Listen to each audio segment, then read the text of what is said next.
राधे राधे भक्तों, जय श्री कृष्णा, जय श्री बांके बिहारी लाल की जय। भक्तों, आपका मेरे YouTube चैनल कृष्ण भक्त की दुनिया में बहुत बहुत स्वागत है। भक्तों, आज के वीडियो में हम श्रवण करेंगे श्रावण मास महात्म का 25वां अध्याय। श्रावण अमावस्या को किए जाने वाले पिठोरी व्रत का वर्णन। तो भक्तों, वीडियो स्टार्ट करते हैं।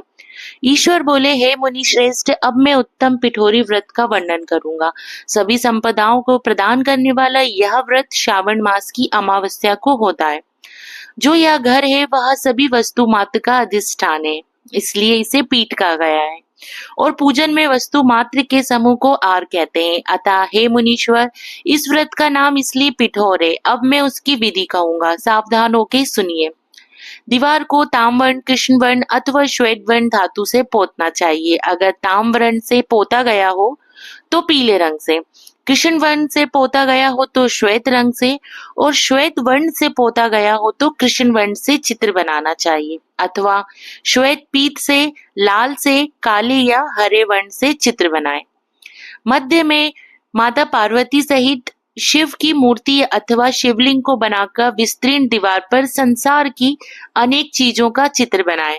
चतुर्शाला सहित रसोई घर, देवालय, शयन घर, 7 खजाने, स्त्रियों का अंतःपुर जो महिलाओं तथा अट्टालिकाओं से सुशोभित तथा शाल के वृक्षों से मंडित हो, चूने आदि से दंडता से बंधे पाषाणों तथा ईंटों से सुशोभित हो, और जिसमें विचित्र दरवाजे, छत तथा कीड़ा स्थान हो, इन सभी को चित्रित करें। बकरियां, गाय, भैंसे, घोड़े, ऊंट, हाथी, चलने वाला रथ, अनेक प्रकार की सवारी, गाड़ियां, स्त्रियां, बच्चे, वृद्ध, जवान, पुरुष, पालकी, झूला और अनेक प्रकार के मंच, इन सब का अंकन करें।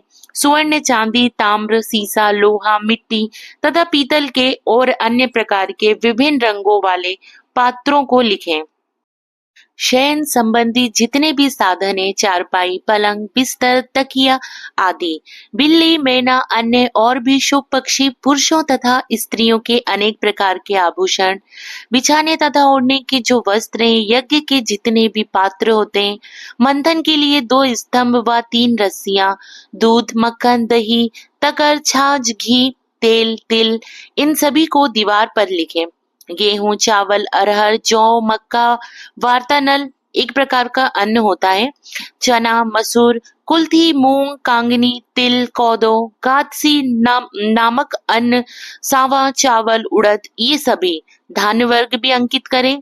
सील, लोड़ा, चूल्हा, झाड़ू, पुरुषों व स्त्रियों के सभी वस्त्र, बांस तथा तृण के बने हुए सूप आदि, ओखली, मूसल, गेहूं आदि पीसने तथा अरहर आदि दलने के लिए 2 यंत्र, चाकी तथा दरेता, पंखा, चवर, छत्र, जूता, 2 खड़ाऊ, दासी, दास, नौकर, पोष्य वर्ग, तृण आदि पशुओं का आहार, धनुष, बाण, शतघनी एक प्रकार का अस्त्र, खड्ग, भाला, बर्छी, ढाल, पाश, अंकुश, गदा, त्रिशूल, भिंदीपाल, तोमर, मुद्गल, फरसा, पट्टिश, परिघ, चक्र यंत्र आदि, जल यंत्र, दवात, लेखनी, पुस्तक, सभी प्रकार के फल, छुरी, कैंची, अनेक प्रकार के पुष्प, बेलपत्र, तुलसी दल, मशाल, दीपक तथा दीवट आदि, अनेक साधन, अनेक विधि, खाने योग शाक तथा पकवानों के जितने भी प्रकार हैं, उन सभी को लिखना है। जो वस्तुएं यहाँ नहीं बताई गई है उस सबको भी दीवार पर लिखना है,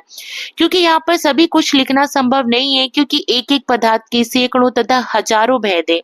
और मैं कितना कह सकता हूँ, 16 उपचारों से इन सभी का पूजन होना चाहिए। पूजन में अनेक प्रकार के गंध, द्रव्य, पुष्प, धूप तथा चंदन अर्पित करें। ब्राह्मणों, बालकों तथा सौभाग्यवती स्त्रियों को भोजन कराएं।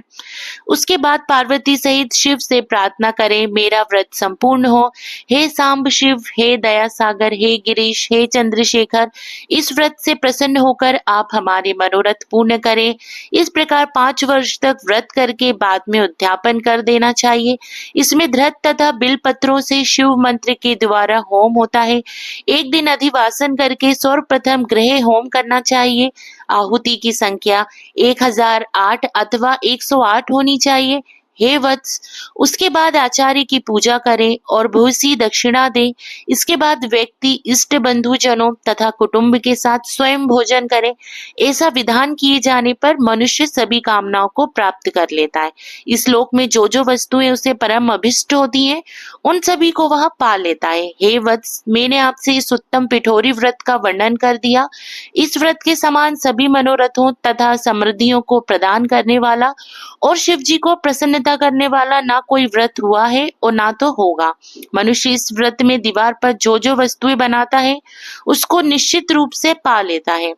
तो भक्तों, इस प्रकार श्री स्कंद पुराण के अंतर्गत ईश्वर सनत कुमार संवाद में श्रावण मास महात्म में अमावस्या में पिठोरी व्रत कथन नामक 25वां अध्याय पूर्ण हुआ।